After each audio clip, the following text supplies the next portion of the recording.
Phenix City Schools, every student begins with a dream and leaves with a plan. Whether they're serving our nation, pursuing a degree, or starting a career, they're Red Devil ready. Because here, success isn't by chance, it's by design. Phenix City Schools. Enlisted, enrolled, employed.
and Phenix City Schools, every student begins with a dream and leaves with a plan.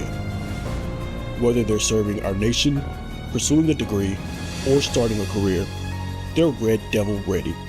Because here, success isn't by chance, it's by design. Phenix City Schools. Enlisted, enrolled, employed.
give back.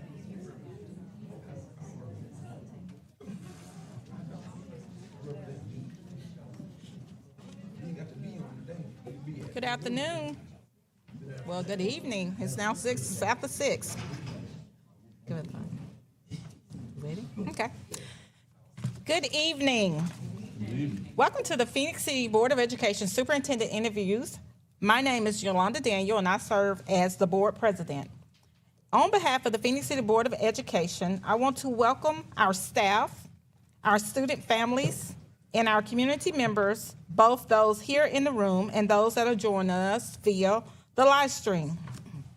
Selecting the next leader for Phenix City Schools is perhaps the most significant responsibility we hold as a board. We are committed to a process that is transparent, thorough, and focused on a mission of inquiry, innovation, and impact.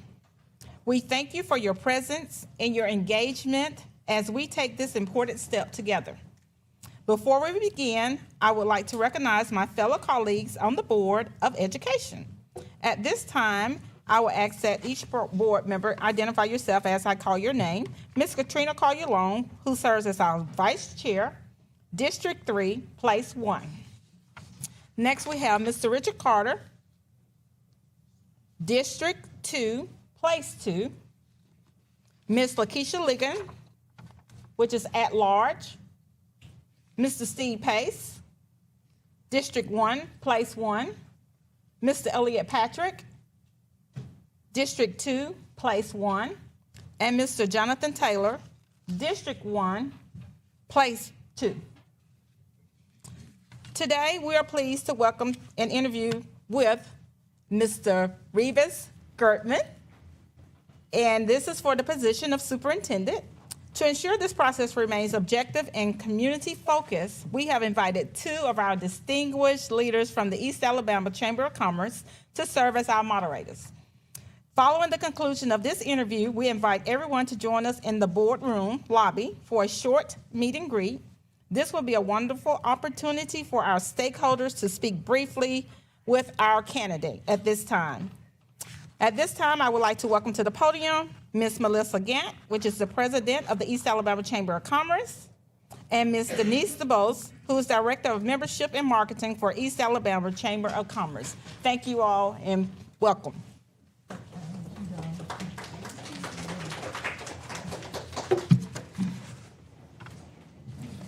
Very good. Welcome, and thank you for being part of the process. We truly appreciate being a part of this process, and we're honored to be here. So we're going to ask you questions, tag team. Sure. She'll do one, I'll do the next. So congratulations and best wishes. Thank you. So we'll get started. Please give us a summary of your professional experiences, your key beliefs in public education, and why you were interested in being the superintendent of Phenix City Schools. Well, thank you, and I appreciate the community being involved in this process. I certainly want to thank each and every one of the board members for this tremendous opportunity to come and talk to you this evening, tell you a little bit about my story. I'm thankful to the community members, the teachers, and the staff for all of their hard work. My visit being here today has been wonderful. Had a great time, great accommodations, and I really do appreciate that sincerely. And I certainly would be remiss if I did not thank the good Lord above, my wonderful family. The Lord has blessed me with a wonderful and a beautiful wife who continues to support me over the course of my career. I appreciate her being here with me tonight. And what a great time to be an educator. Here it is as Teacher Appreciation Week this week. And I've got a chance to tour the community and visit many of the schools today. I saw a lot of familiar faces and familiar places. It was good to sort of be back home just a little bit. And so I want to certainly extend my appreciation to all of the staff members here in Phenix City, as well as the River Region, for doing this tremendous and courageous work we call teaching and education.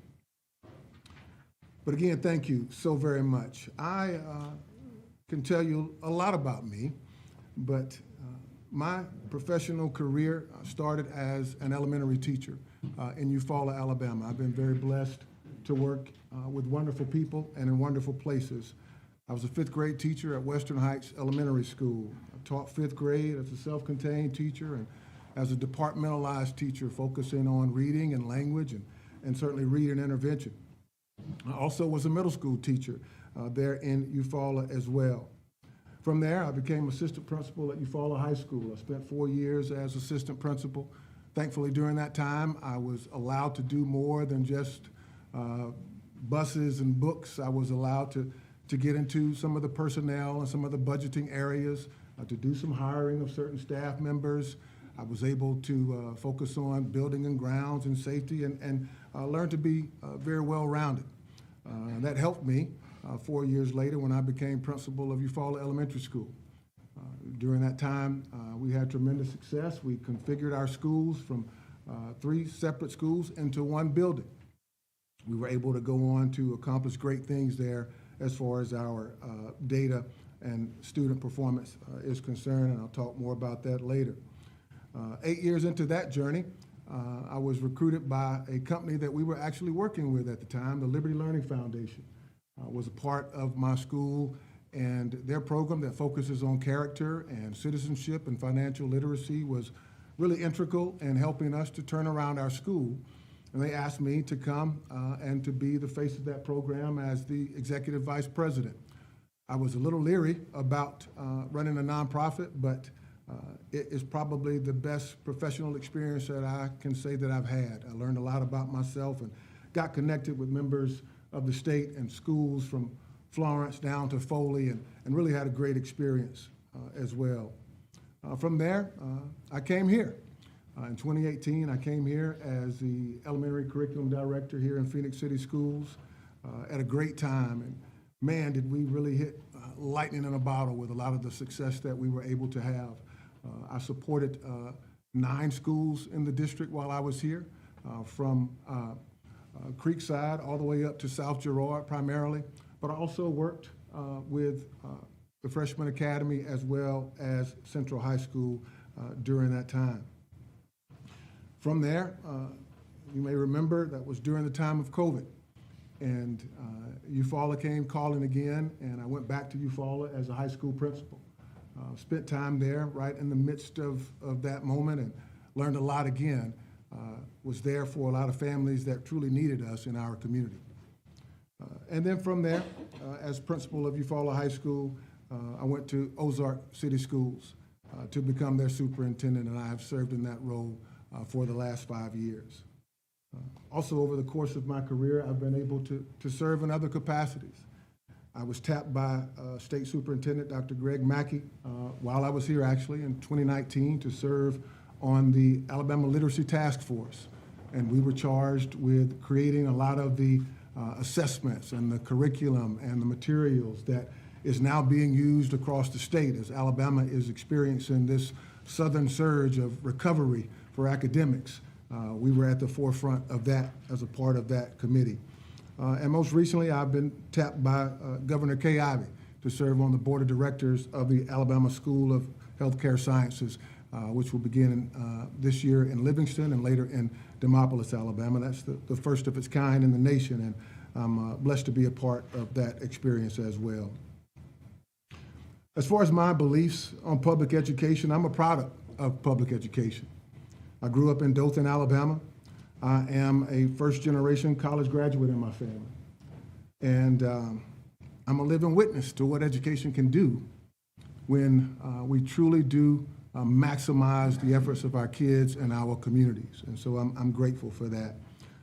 I am truly passionate about people. And I've been working with people since I was 14 years old. I had my first full-time job at a boys club.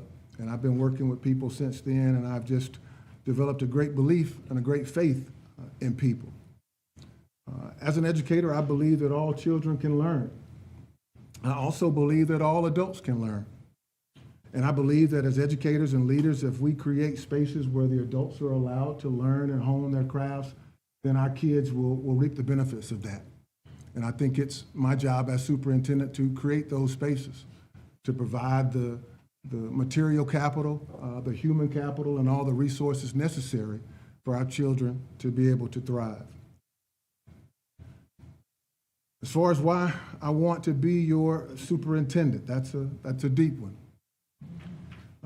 My motto in life goes back to middle school, and it supports the notion of seeing is being. And I believe that if I can see it, then I can be it. My middle school counselor took us, me and several of my friends, to Tampa, Florida when I was in the 6th grade. We went to go and see Bethune-Cookman play against FAMU. And that was really my first time leaving the city of Dothan for an endeavor such as that. And my eyes were open that day. I got a chance to be exposed to thousands of people. And a lot of them looked like me. As a kid that grew up not too far from the projects, and I had a wonderful family, but you know, I was not used to seeing that type of crowd. And when I saw all of those people representing themselves so well and polished and professional and enjoying themselves, and they seemed to be very educated, it changed me. I didn't realize it at the time, but it certainly changed me. And that experience today still fuels me and my purpose. That ultimately is why I got into education, because I saw that day the possibilities that I had never imagined. And when I got to college, I attended Troy State University, where I met my wife, and I played football there for the legendary coach, Larry Blakeney. When it came time to select a major, I was not sure what I wanted to be, but I knew what I wanted to do. And I wanted to do what my counselor, Mr. Thomas, did for me. I wanted to give kids an opportunity to see what they could be if they were to work hard and they valued their education. And so I have spent the course of my career chasing that moment on behalf of kids and on behalf of adults as well. As I've said before, people are my passion, and I try to pour into them with the same things that have been poured into me over the course of my career. My experience here in Phenix City was excellent.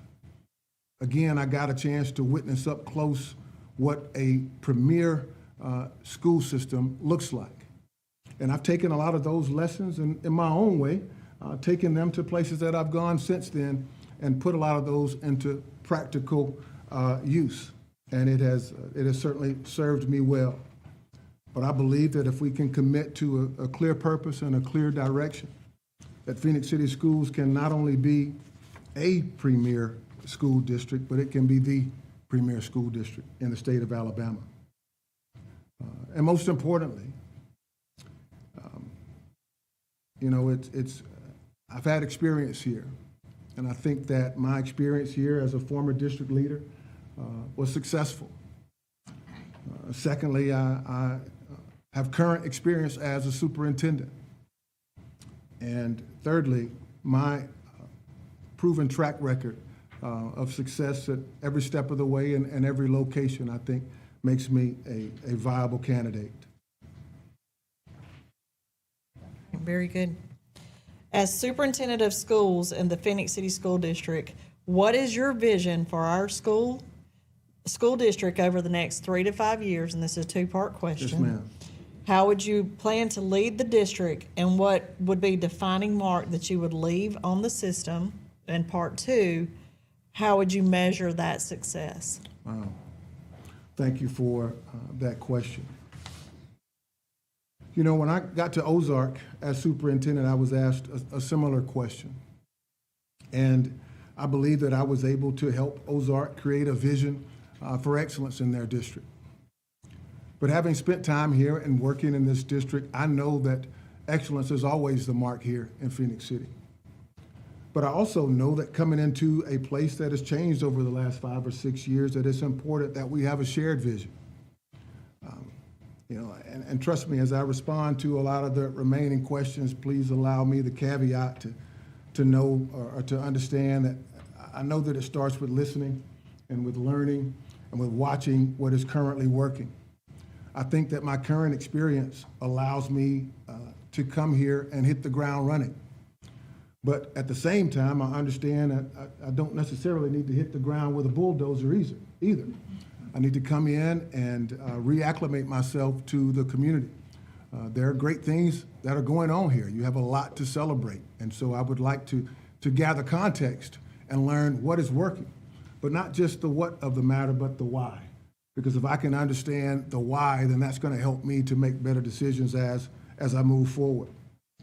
I also think that it's important that we, myself and our board members, work together to develop that shared vision.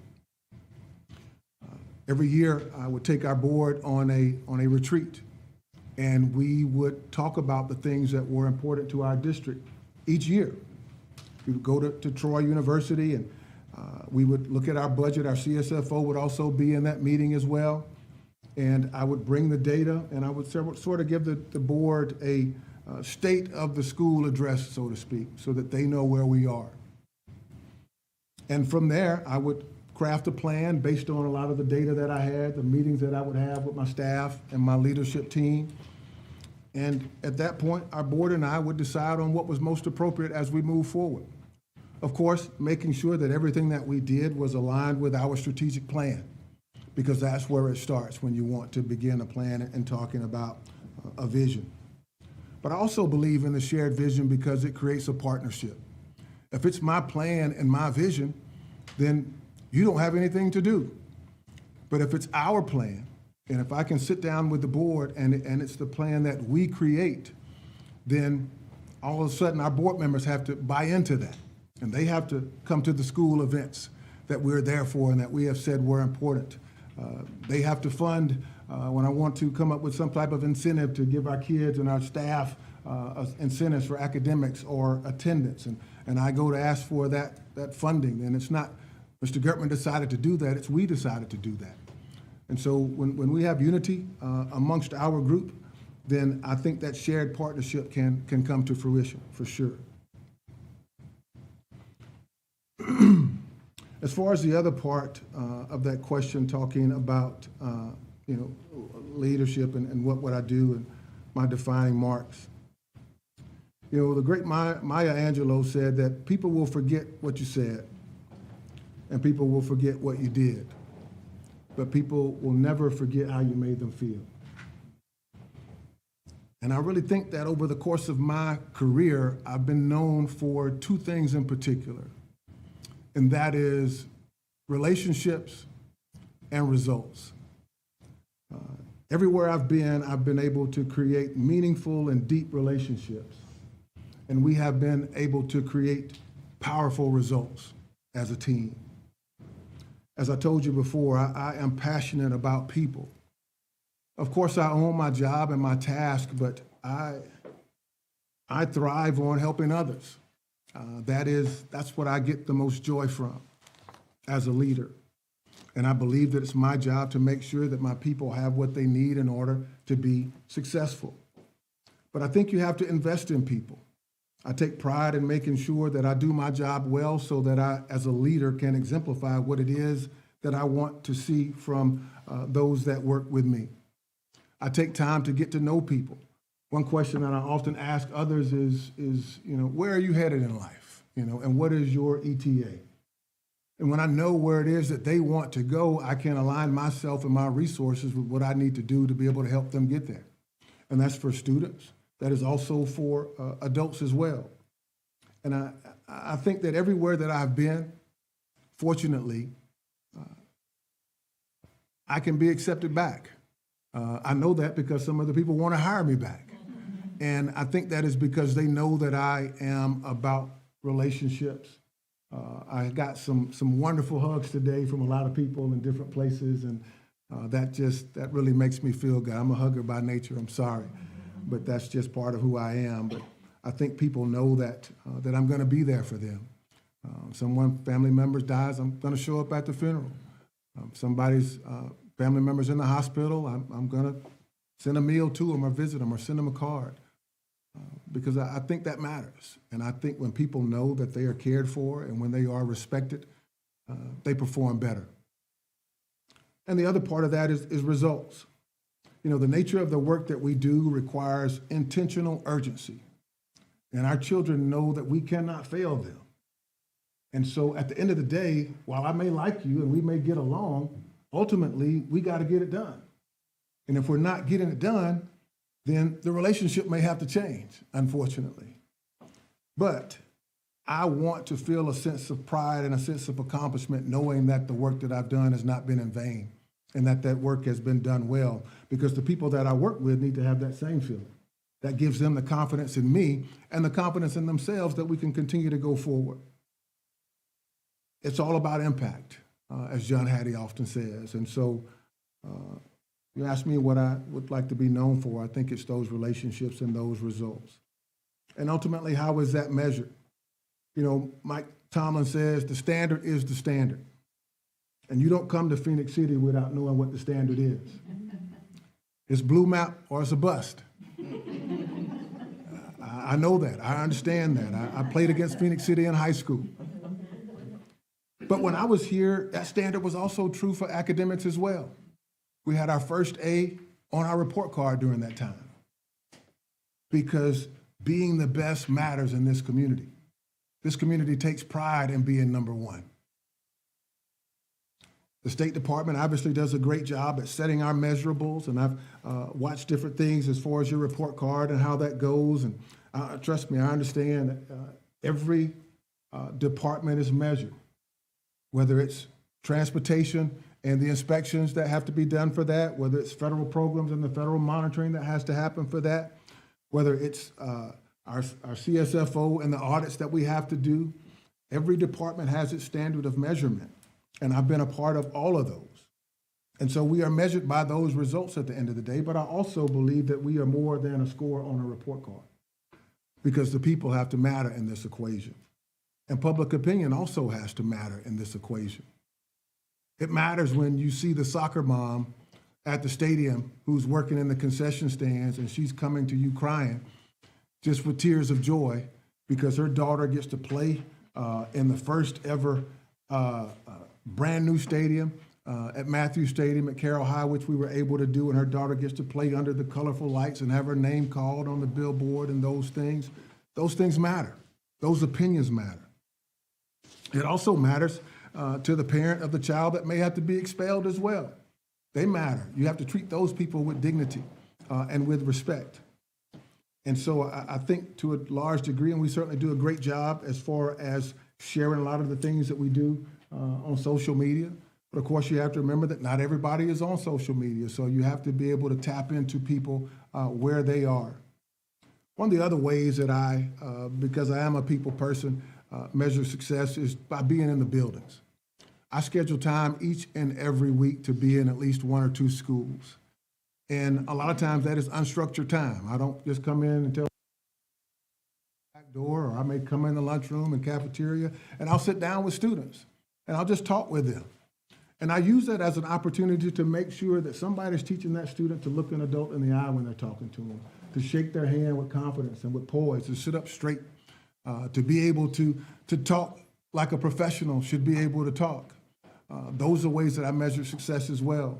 When I see children who come up to me after school, just yesterday, I was at the City Hall, and I walked out of the building, and there was a little ruddy-headed kid who was parked next to me, and he saw me.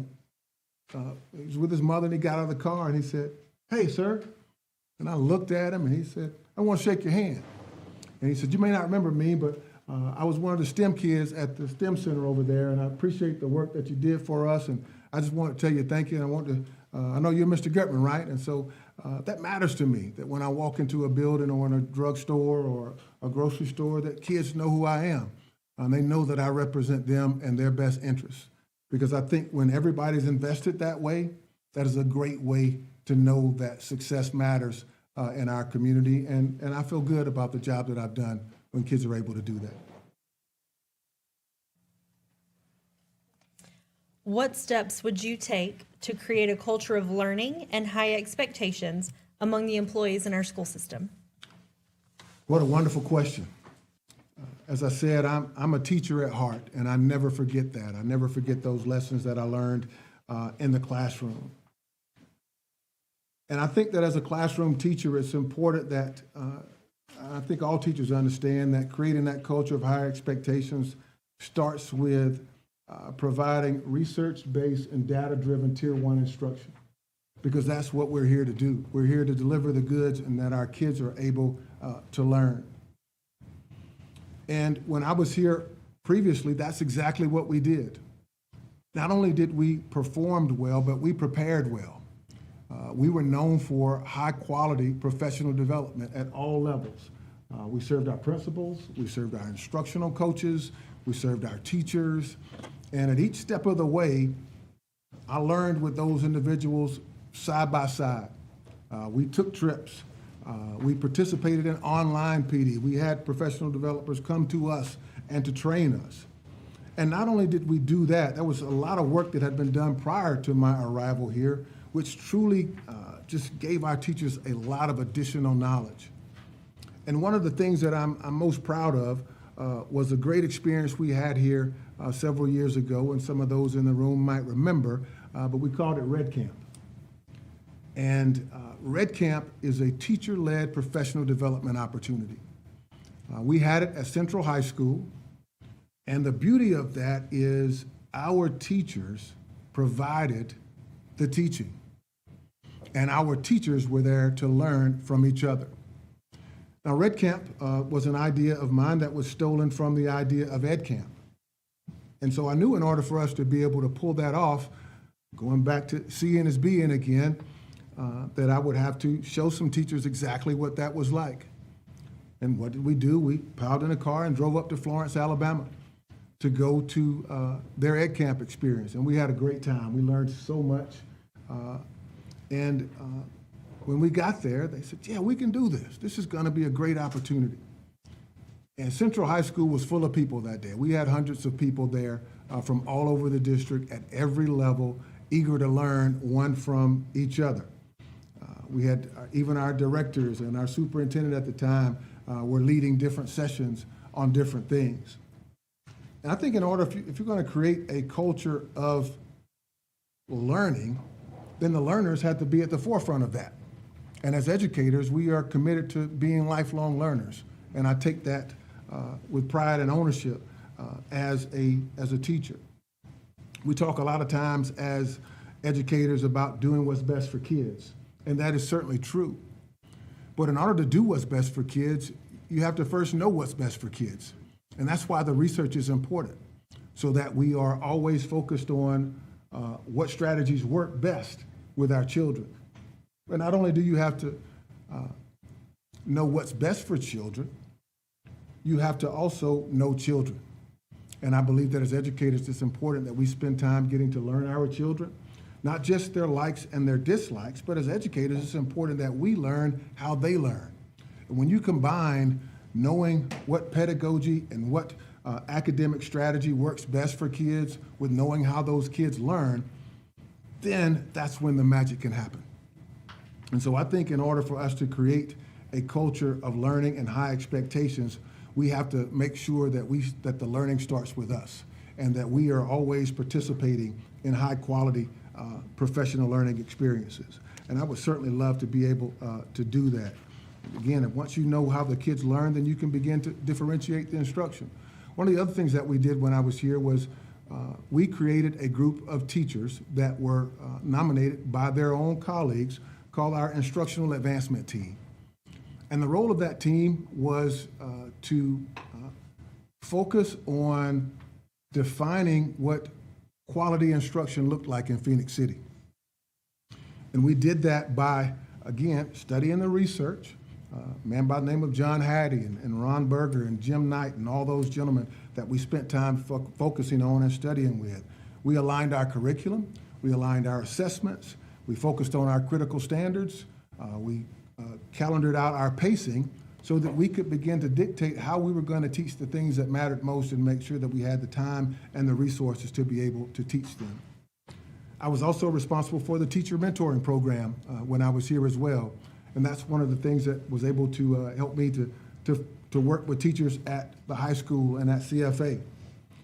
It was always a big regret of mine when I was at Western Heights that I did not get a chance to see Judy Marshall teach math. Y'all don't know Judy Marshall, but Judy Marshall was one of the best math teachers in our district, and I taught right across the hall from her. But as a novice teacher, I was never given the opportunity to go and watch her do her thing. And so it was important to me when I began to take over the mentoring program that we allotted time and the money necessary to allow our new teachers to go and observe their mentors so that they could learn from them, so that they could see themselves and that their mentors had a chance to come and watch them teach. And we were doing that before it was required by the State Department, believe it or not. That was a wonderful thing by getting a chance to work with them. That in itself tells those new teachers what's important when we come here. We make sure that we have time to work on and hone our craft. When that's the case and when our goals and our objectives are clear, I think you can create a very, very high culture for learning and for success. You know, John Hattie talks about collective efficacy. And if you don't know John Hattie, he has a meta-analysis on all hundreds of educational strategies that work and thousands of instances on that study. And one of the things that always comes to the top of that study as far as what works, and it is this notion of collective efficacy. And simply put, efficacy is a belief, but it's not just a hope or a dream or a wish, it is an evidence-based belief, meaning that the data tells us that what we are doing is working, or we do something else, and then we know that it's working. So when we have that type of collective efficacy, our teachers can say to themselves, I make learning happen based on these results. And I think when you do those types of things, you can create a high culture for learning and expectation. How would you support building principles, and what is your approach to developing and assessing their performance? And please share specifics. Yes, ma'am. Thankfully, I have a lot of experience with principals, not just here in Phenix City, but myself as a former principal. And it was hard for me when I first began. I remember calling my former principal from the high school when I became principal at the elementary school after about 6 months, and I said, sir, I owe you an apology. And he said, for what? You haven't done anything. I said, yes, I did. I said, there were many days when I was stuck in my office with an angry parent, you know, or with this problem or that problem, and I would always go, where is Mr. Atkins at? He's not here to help me.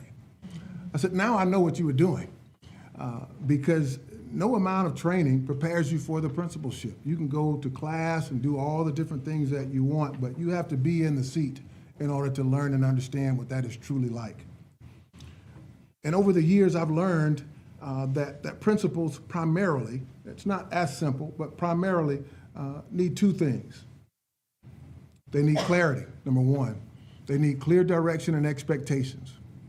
What do you want me to do? And when do you want it done? And they also need feedback as number two. How am I doing? How am I doing in relation to my target? Am I doing it right? Because that's the question that principals ask themselves a lot of times. I wonder if I'm doing this right.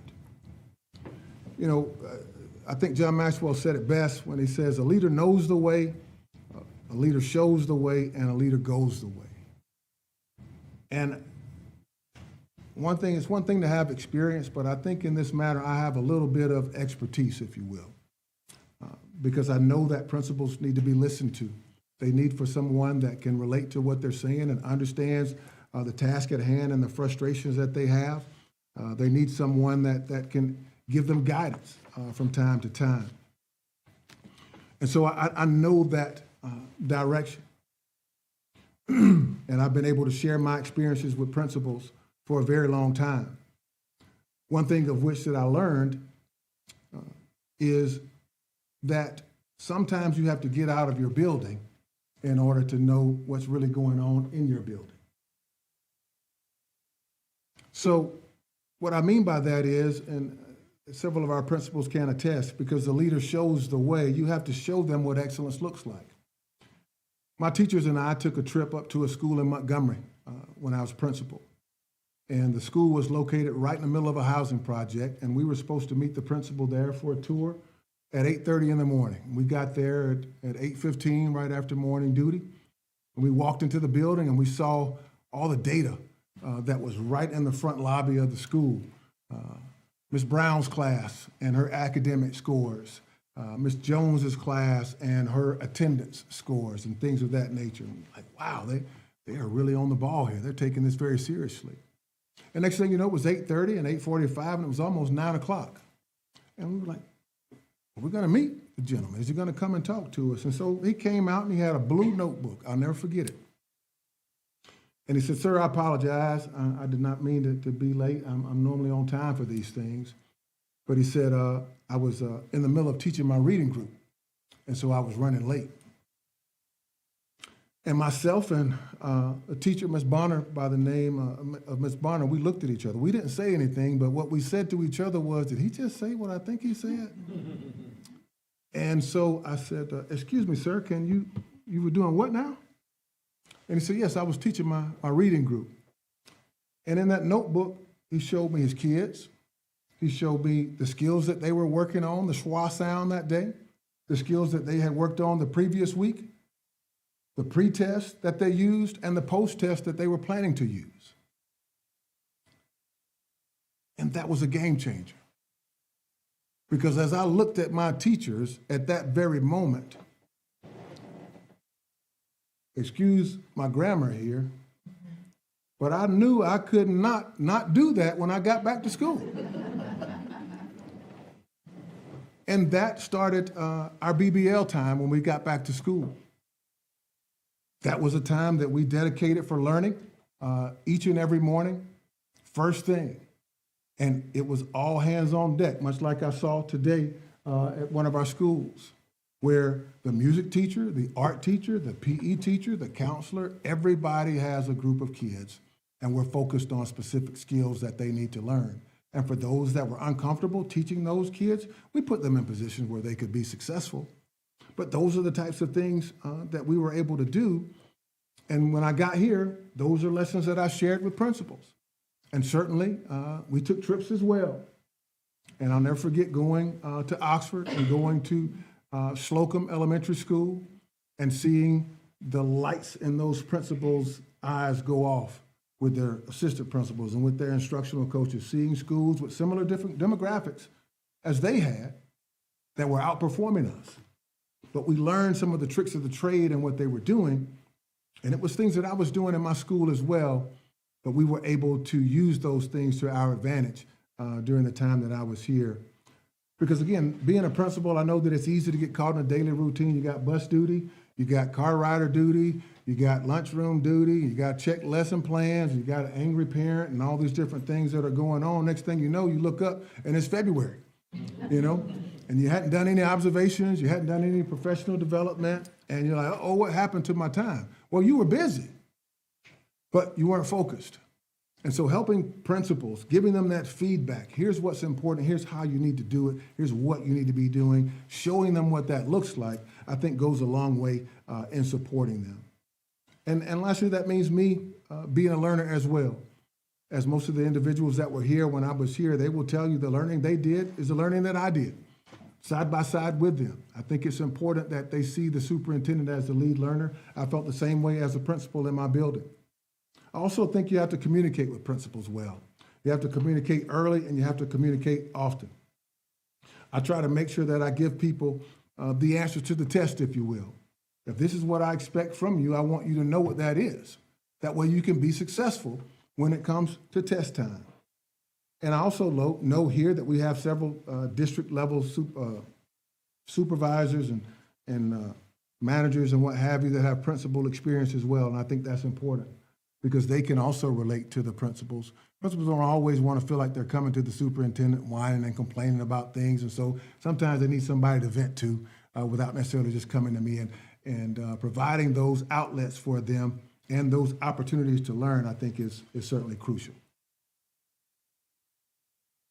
What do you see as the role of the superintendent as it relates to the school board? And what do you see as the role of the board? Give specific examples of how you would keep the board informed about what is happening in the school system. What a great question. Obviously, my role is to not only represent this system, but to support our school board as their secretary, as their executive officer. Obviously, our board is the governing body, and it's my job to come alongside and give them the most critical information that they need to be able to make the decisions that are necessary, to move our district forward. As I mentioned earlier, each year we would start with our retreat. And during that time, we would also do whole board training at our board retreat with AASB. We would talk about governance. We would talk about our roles and our responsibilities, making sure that everyone knew the lane in which they were to run in. And our board always appreciated that. And as I laid out what our data said and we began to talk about and shift to determine what our goals were, we made critical decisions at that particular moment in time. Because I think it's important to over-communicate to your board. Again, I think this is an area that my board members currently would tell you that I have a little bit of expertise in. I've learned to make sure that, and it's always my goal, to give our board the board agenda up to a week before the meeting. Sometimes that may be 3 or 4 days before the meeting, but they never get the agenda the day of the meeting. I'm able to share that information with them, whether it's the personnel report or whether it's the budget, but they understand what it is that we'd like to get done. And I always try to say to my board, one, I'm never going to embarrass you. I'm going to represent myself as a professional, but I'm human and I'm going to make mistakes. But I always ask that instead of always trusting my methods, that it's more important to me that you trust my motives, that you understand why I'm doing what I'm doing, and that I'm doing it because I believe that it is the best thing for our students and for our stakeholders in this community. And the way I would do that is we'd have a text message group, we'd have an email group, and a lot of times before our meeting, I would do a screencast of our agenda. And I would go line by line. I wouldn't ask for votes. I know what the law says I can and can't do, but it would be my way of giving them a heads up and giving them context about why I was proposing a particular idea or what specifically was going on. And that always kept them ahead of the game. And one of the reasons why I think that I have a level of expertise in this is because I'm very proud to say that over the course of 5 years and hundreds of items that I put before our school board in Ozark, I've never had one item that was voted down. Everything that I proposed to our board was supported. And I've only had one item that was not unanimously supported.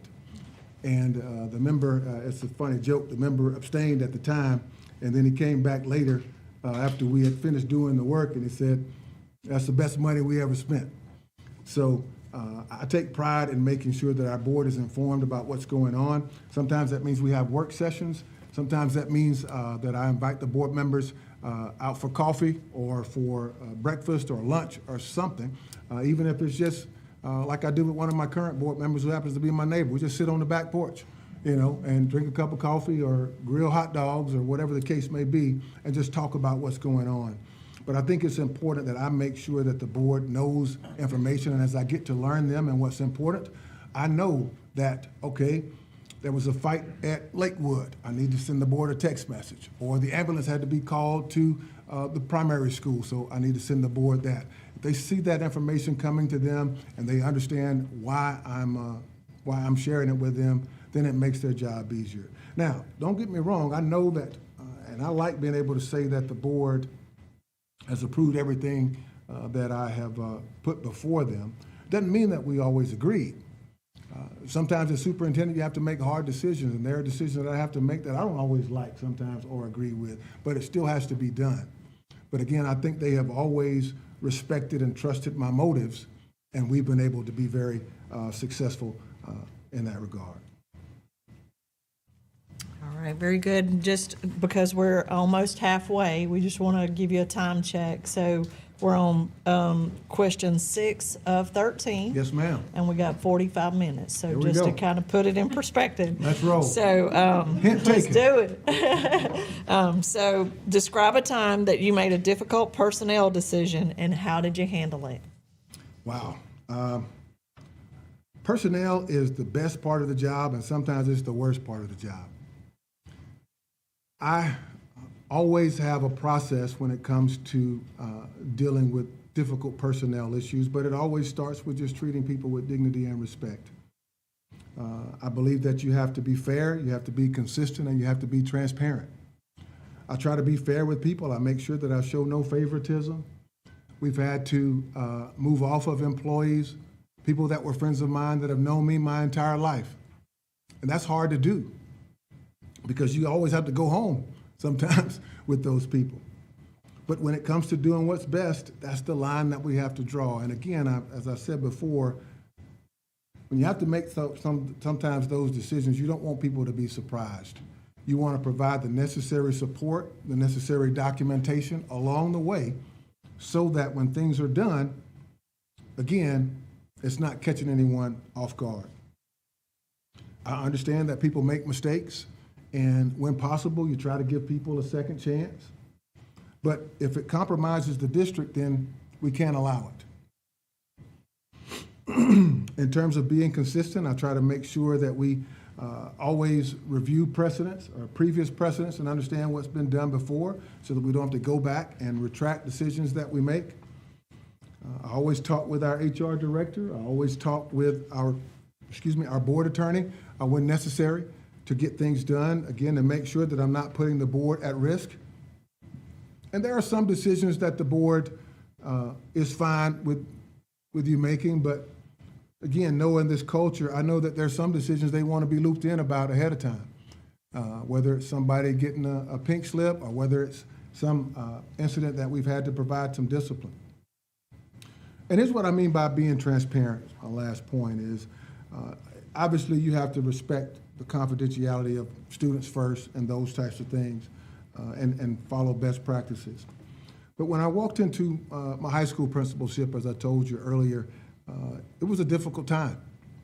We had some allegations of an inappropriate relationship between a student and a faculty member. We had allegations of racial slurs being said as well.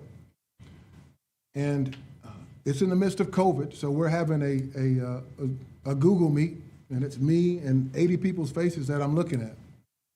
And school starts tomorrow, so we go through all the rudimentary things. This is how we're going to check attendance. This is our safety protocols. And towards the end of that meeting, I just said, look, people, listen, I understand that we are dealing with some very sensitive issues right now.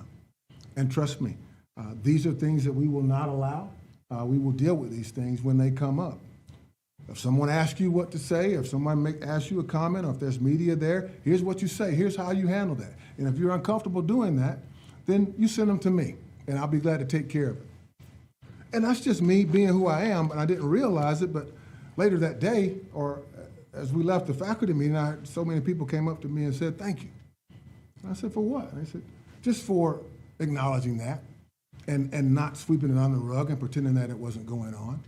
And so when these untimely and unfortunate incidents happen, I think we have to address them head on and let people know that.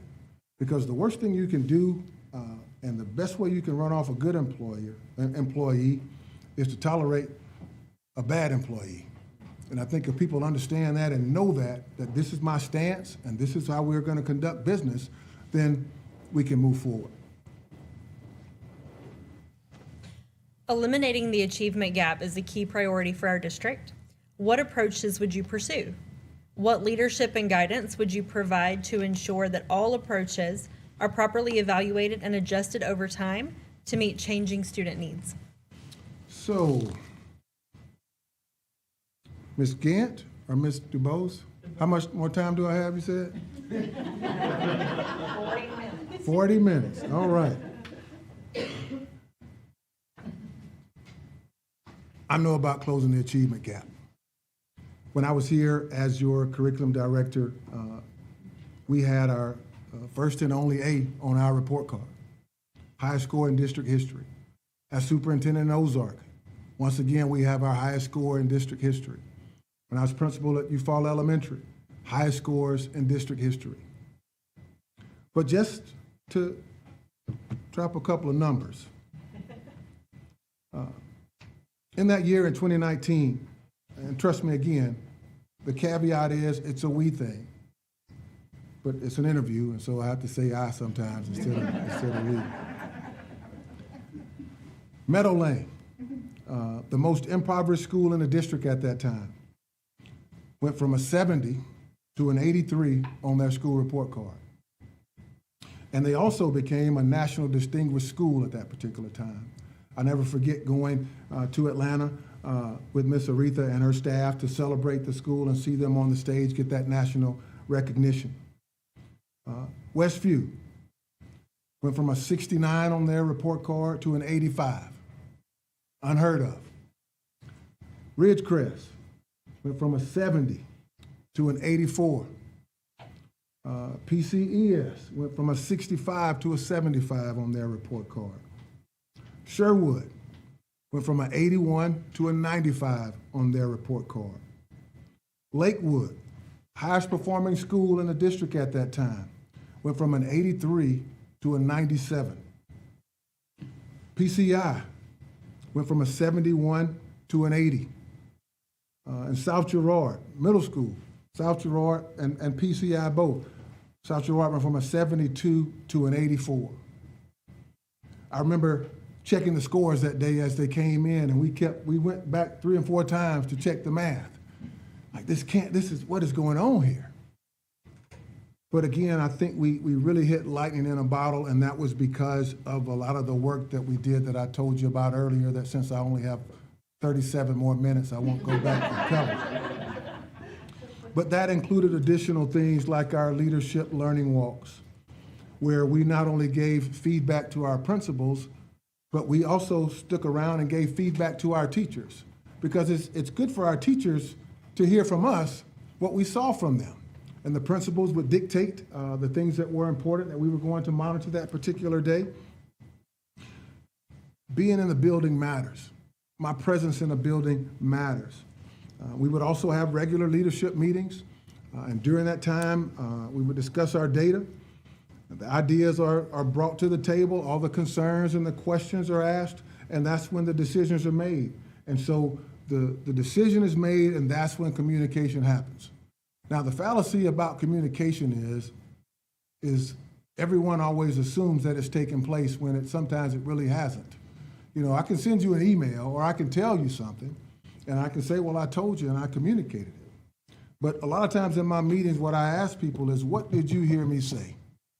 And how do you interpret that for you?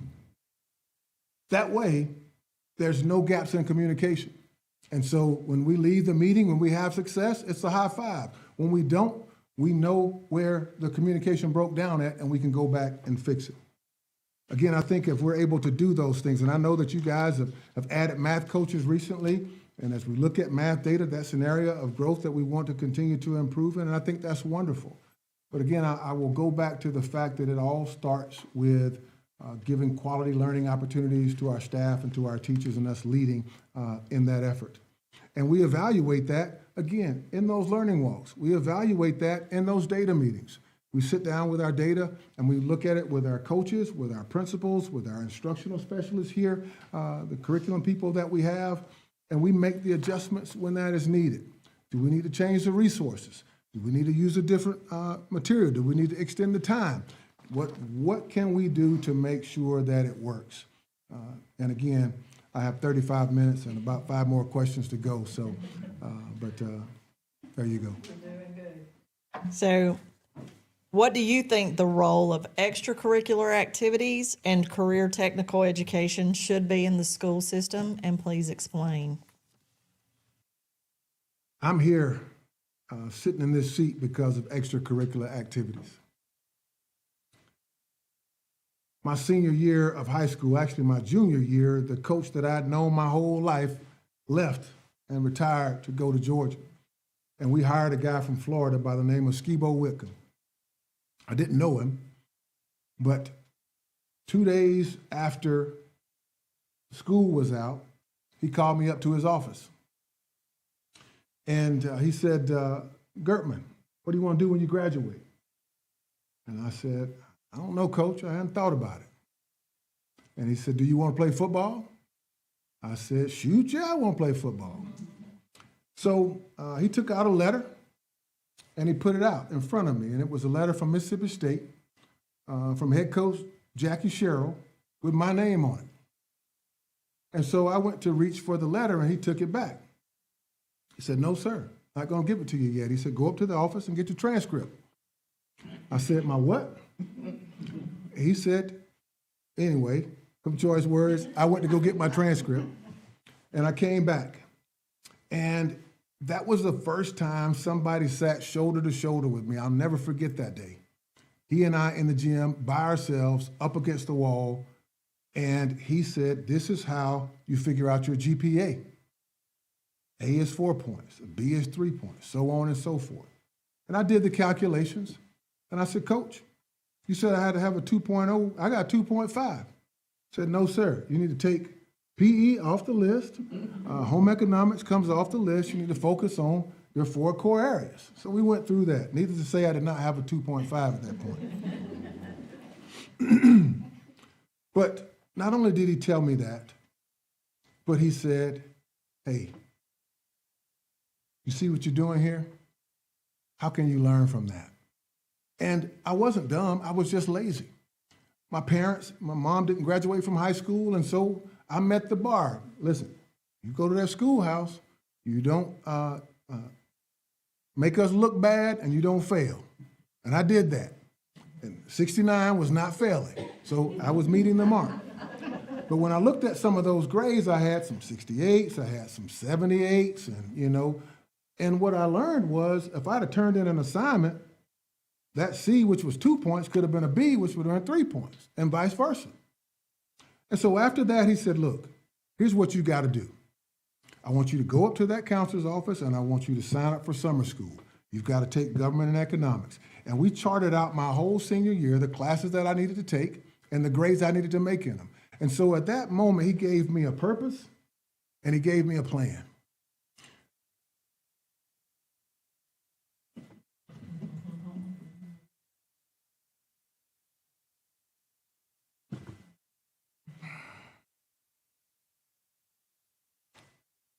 Anyway,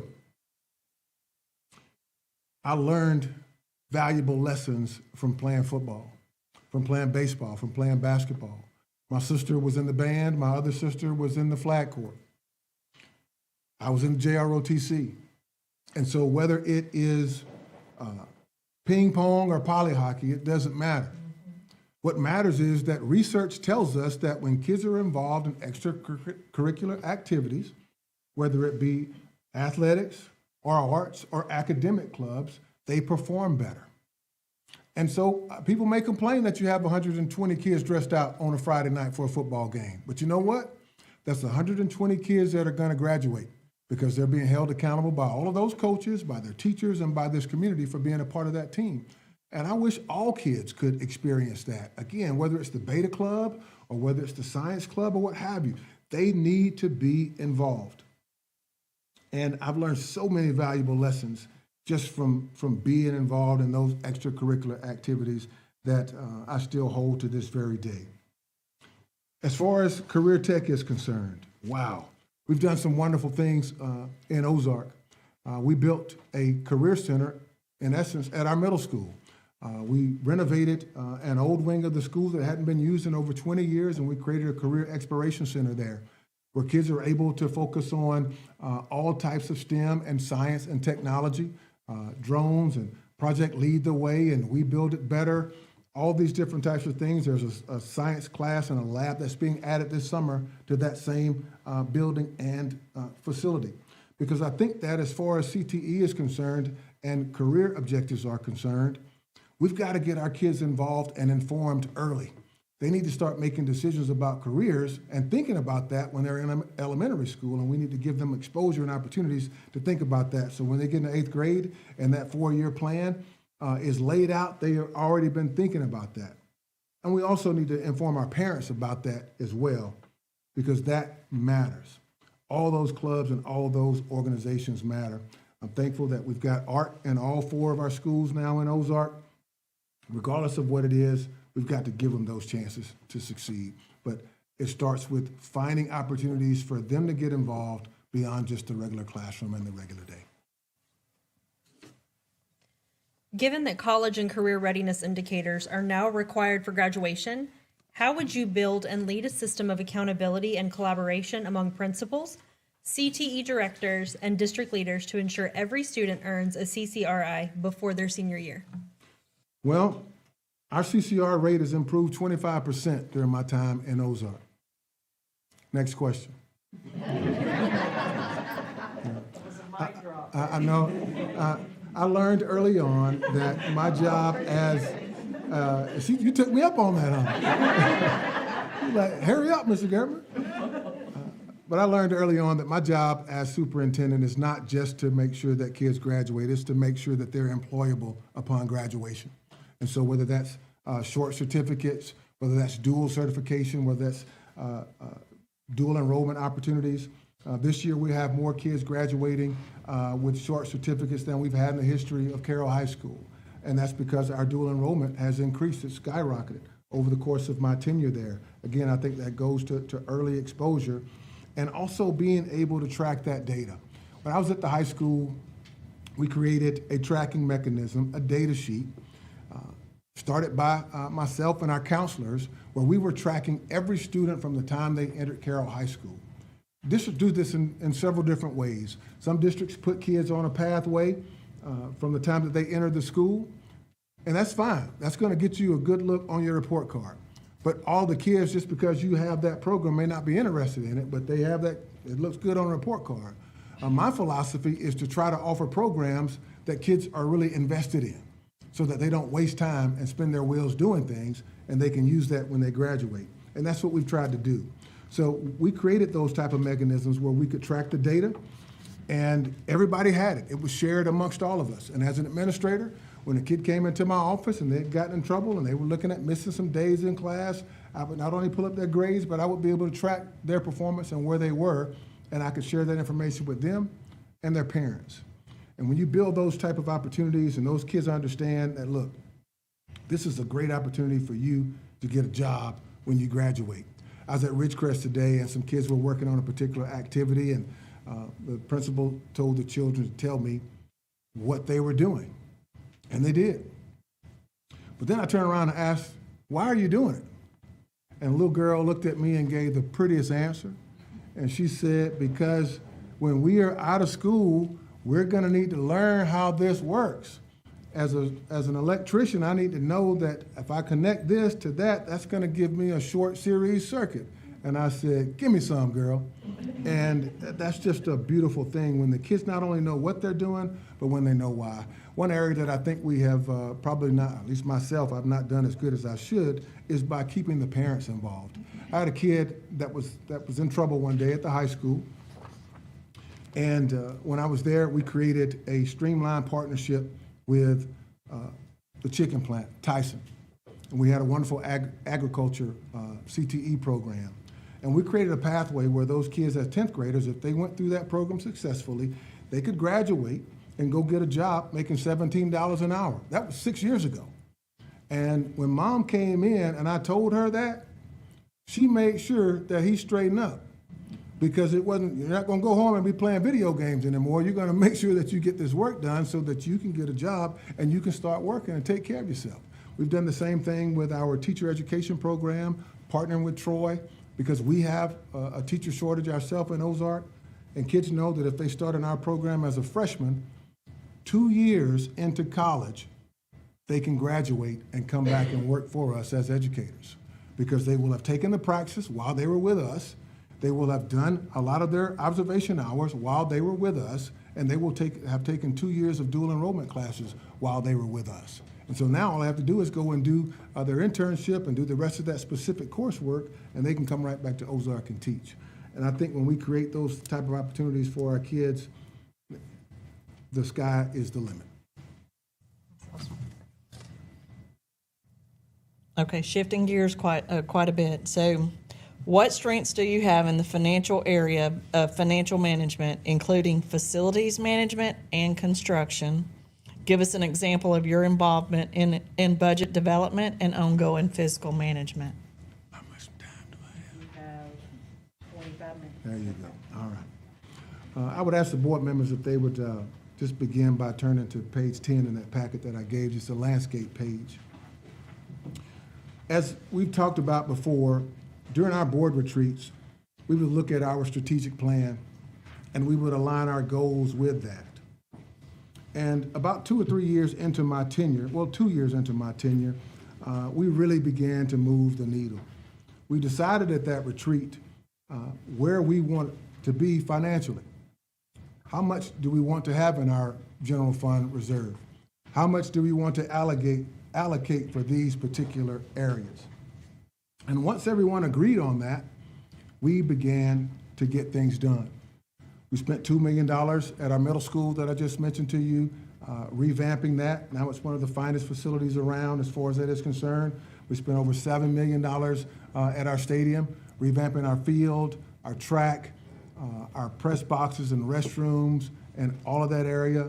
It's the best facility in 5A, and I think it rivals some in 6 and 7A, quite frankly. But that's not done alone. As I said before, our CSFO is in those meetings when we're having these particular conversations.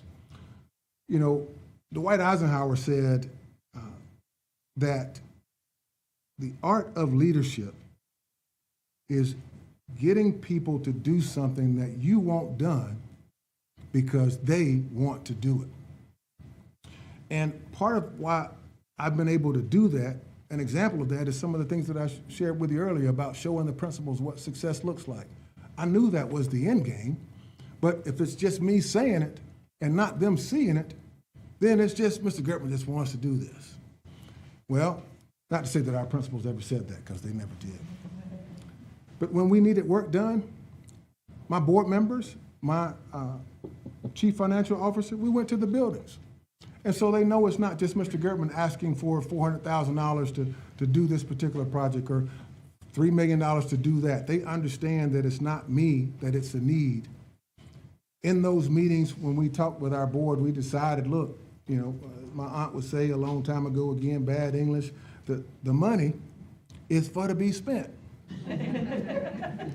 So, you know, early on, I would tell the board, look, I'm going to treat your money like it's my money. And that's great in principle.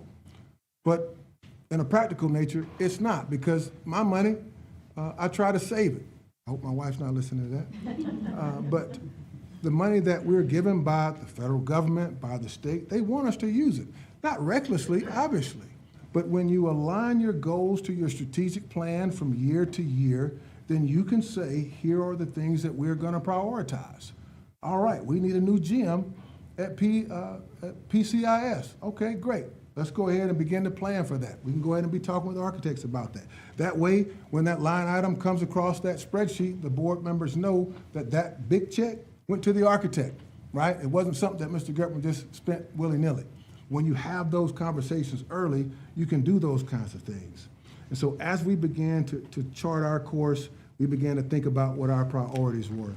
And what you see, board members, in front of you is that we were able to spend those $10 million roughly that I mentioned without borrowing a single dime. From the time that I arrived, what you'll see across the bottom of that spreadsheet is that our general fund balance increased and our debt decreased and our reserve increased. And that's unusual, to be able to spend that type of money, and not just on projects, but also every classification of employee got a raise.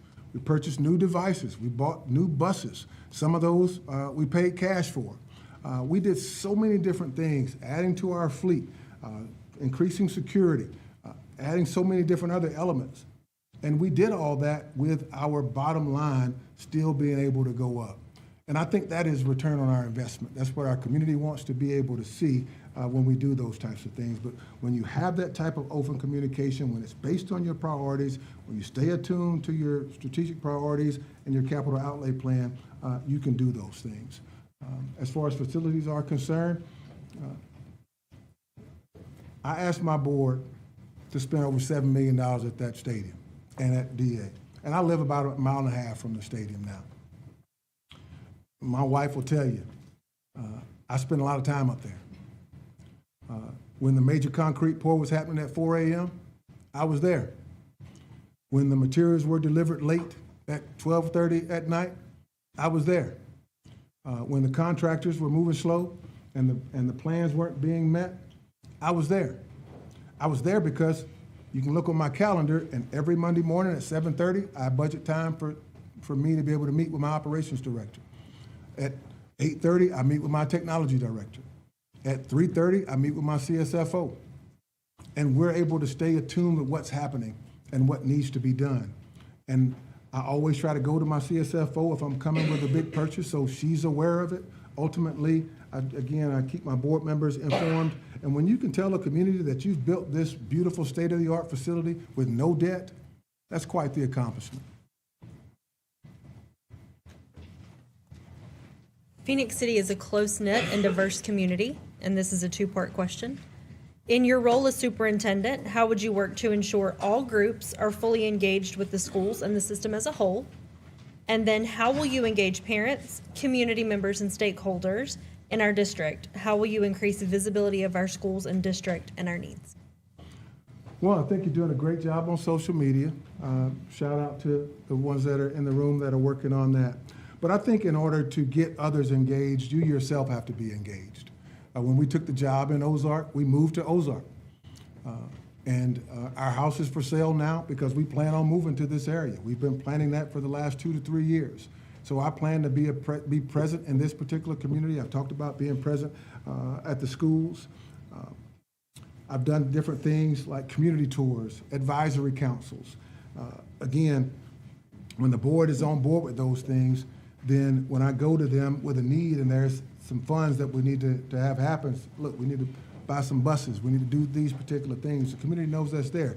Sure, I'll be at football games on Friday night. I know that's a cardinal sin to miss a football game on Friday night in Phenix City. Makes no difference whether we're playing in Opelika or, we're going to Mobile, wherever it is, that's what we need to do. But I respect the same thing for baseball and for soccer and for flag football and all those different things. But I'm also an active member of our Rotary, of our Kiwanis. I serve on our Chamber of Commerce Board of Directors. I've done those things before.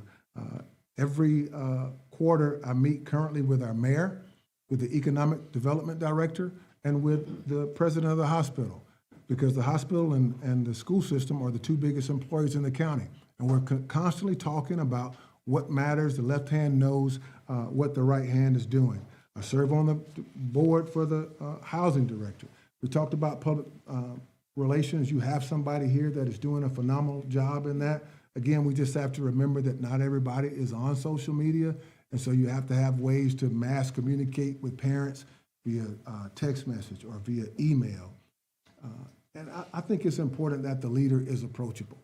It's one thing to go to the game and stand at the, at the end of the field and, be away from people.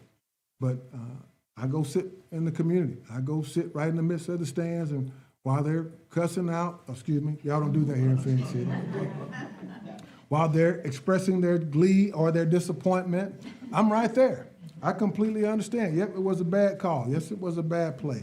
But I think if they see me as somebody that is one of them, then that's going to help us be able and help me be able to engage with people. Again, you have to do that with people that you like, and sometimes the ones that don't like you. I won't say that I don't like anybody because I try to love everybody. But I think if they see me being visible, being approachable, being engaged, doing things like I mentioned, engaging with the community, meeting with the mayor, going to local businesses and doing those types of things, and I think everyone else will be more inclined to be engaged. So you're doing great on time. You got 15 minutes and 2 more questions, so you're doing great. Can I go back to a couple? So as we select a new superintendent of Phenix City Schools, what are the 3 top strengths and attributes you believe will bring that what our district will benefit the most from? Well, I'll say again, I think I have three things going for me. One, I'm a former leader in this district. I'm familiar with this community. I know the expectations of this community. Number two, I have current superintendent experience. I've been doing this job for 5 years already. I understand the demands that it takes and the stress that it puts on you. I know that there are weighty decisions that have to be made, but the rewards far outweigh the retractions. And I also have a proven record with that experience at every level. But in addition to that, I think I bring what could be a sense of stability here. I'm aware of the change in leadership that's happened over the last several years, and I think our students, our staff, our community is ready for a stable presence. Someone to be able to lead by example, someone to be able to help to set a clear direction and a clear path as we move forward. Someone that can be trusted to lead this organization, to be the face of this organization, and to put in the work that needs to be done. I also think that I bring experience. And as I mentioned, in some areas, I bring expertise. And I think experience is one thing, but when you have expertise in some areas, I think that takes it to another level. The things that I've been able to do, the successes that we've been able to make happen in every place that I've been, I think that says something. That if it is a coincidence, that it's an ordained coincidence. And I do obviously believe that. I also think I bring unity. I have been known, as I mentioned to you earlier, relationships and results are a part of my DNA. And as a leader, whether I'm the visionary leader or the transformational leader, I'm a servant first. And I think when people see me as a leader being willing to serve others, that sets a very powerful example. Patrick Lencioni has a book called The Ideal Team Player, and he has 3 virtues that he says that the ideal team player possesses. And we've studied this in great detail during my time in Ozark. And he says that the ideal team player is humble, that they're hungry, and that they're smart. And humility is not about thinking less of yourself, it's about thinking of yourself less. And I told you before, I take time to invest in people, and I'm willing to tell them that I will put you before me in this instance. If this means that this is what it's going to take to get our organization and that kid or that parent what they need. And hungry is simply initiative and work ethic. Now, hungry is not being greedy, because the greedy person wants to do all the work and get all the credit. And leaders don't do that. Leaders do what needs to be done, and they push the credit off to others. And the smart is not about IQ, it's more about EQ. It's having the relationships to be able to understand people and what it takes to build a team, what it takes to get people motivated and to move forward in one direction. I think that people would tell you that I'm an ideal team player, and those are things that I value. And lastly, I'm a teacher, and that won't ever change. Regardless of the role that I've been, I take teaching personally. One of my former superintendents, Dr. Barry Sadler, said this. He said, the farther away from the classroom that decisions are made, typically the dumber those decisions are. And I've learned that to be quite true over the course of my career. At the end of the day, it's about understanding what matters. And I talked about principles earlier, how they can easily get pulled away with putting out this fire and putting out that fire and putting out that fire. But what I've learned over the course of my career is that the biggest fire in the building is in that room when the teacher closes the door behind her and it's her, those 4 walls, and those kids. Because if you can put that fire out, those other little bitty fires will dissipate. Because if the kids are engaged in meaningful material, then all of a sudden they want to come to school. They want to get good grades. And they are making good grades. Well, then you don't have any angry parents because everybody's doing well. And the teachers are not upset either because the kids are receiving the payoff and the benefit from what they're doing. And that's why I encourage principals, and that's why I spend time even to this day going into the classroom. I might be having a bad day, I'll go sit in the kindergarten classroom, get on the floor with the kids, you know, and play with the tactile resources and those types of things. Because I think at the end of the day, every decision that we make needs to impact a kid or a teacher in a classroom. And if it doesn't, then maybe that's not a decision that we need to be entertaining at all. Thank you for answering our questions today. Is there any additional information you would like to share with the board? How much time do I have? 10. 9 minutes. 9 minutes. I can promise you this. I wish I could promise you that we would get lightning in a bottle like we did 6 years ago, but I can't. I can promise you that I'll be present. I'll be a part of this community. I can promise you that I'll be prepared. No one will work harder than I will. I'll put in the time that's necessary. And I'll also be a professional. I won't ever do anything to embarrass you. I won't ever do anything to make this district look bad. I will conduct myself as a professional at all times, both at work and in the community. And as I've said before, I have a proven track record, current experience, and also leadership experience in this district that was successful. I just have a couple of questions. And you can, whoever chooses to answer can answer. I have 2 questions. The first is, if I'm selected, Ms. Daniel, okay, who's going to take the answer? If I'm the fortunate candidate that's selected, fast forward 2 or 3 years from now, I'm in the office, I'm working. What are 1 or 2 things that you would hope that we would have accomplished in that 2 or 3 year period?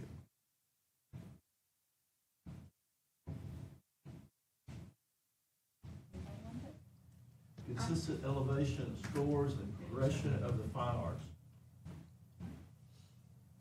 I know, because sometimes you have to let other people speak. Yes, ma'am. Yes, ma'am. We have not heard fine arts at all, have we? No, it's about time. I know. Okay. Someone else that have spoke? Academically seeing all of our schools within an A or B range.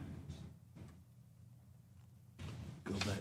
What page was that on when I'm calling out those numbers? Let me see here. Awesome. I could not agree with you more, Mr. Pace, as far as fine arts is concerned. As I told you, we have art and music in every school in Ozark now. That wasn't the case when I was there. And because of the work that we've done at our stadium and at our middle school and the other things that we've done, we're in prime position now because our debt's down, our reserve is up.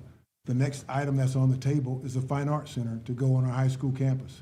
It was originally planned when the building was rebuilt in 2013, and our city gives us a ½ cent sales tax that has been paying largely for that. But now that that item comes off the book, next January, we're poised and ready to add a fine arts facility at Carroll High School and an indoor facility as well. My last question is this, and it requires a one-word answer from each of you. And I'm a teacher, so I'm in the classroom now, so we have the rule of non-repeat, all right? So I'm going to ask you each for one word from each member. Just one word, because we're on the clock, right? We only have a couple more minutes left. One word that, in your opinion, defines what the district needs. So that means if Coach Carter says consistency, that's right. See how our PE coach back there said, okay, good, well done, class. I just had one. Yes, ma'am. Stability. Stability. Intention. Teamwork. Teamwork. Drive. Leadership. Leadership. Alignment. Alignment. Accountability. Accountability.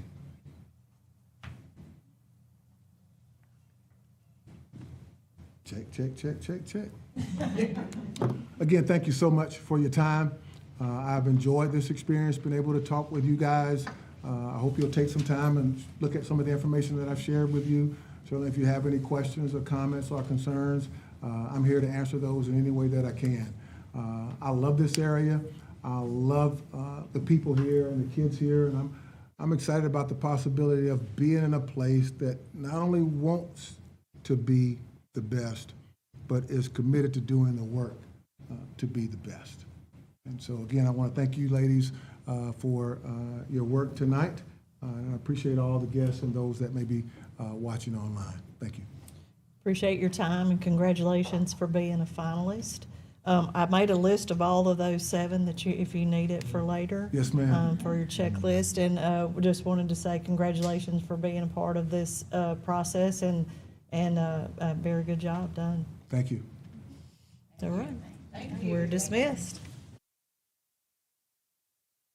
15-30 minute meet and greet in the lobby for anybody that might want to ask any personal questions or any time in the lobby.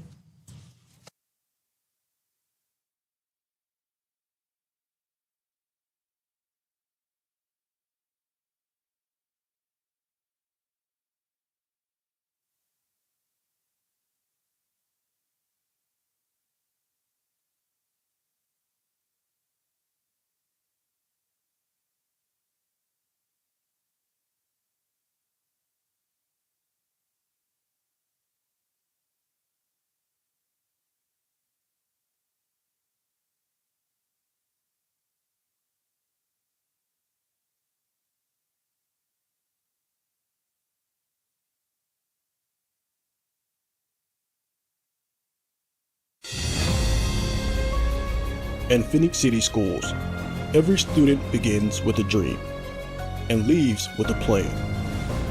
Whether they're serving our nation, pursuing a degree, or starting a career, they're Red Devil ready. Because here, success isn't by chance, it's by design. Phenix City Schools. Enlisted, enrolled, employed.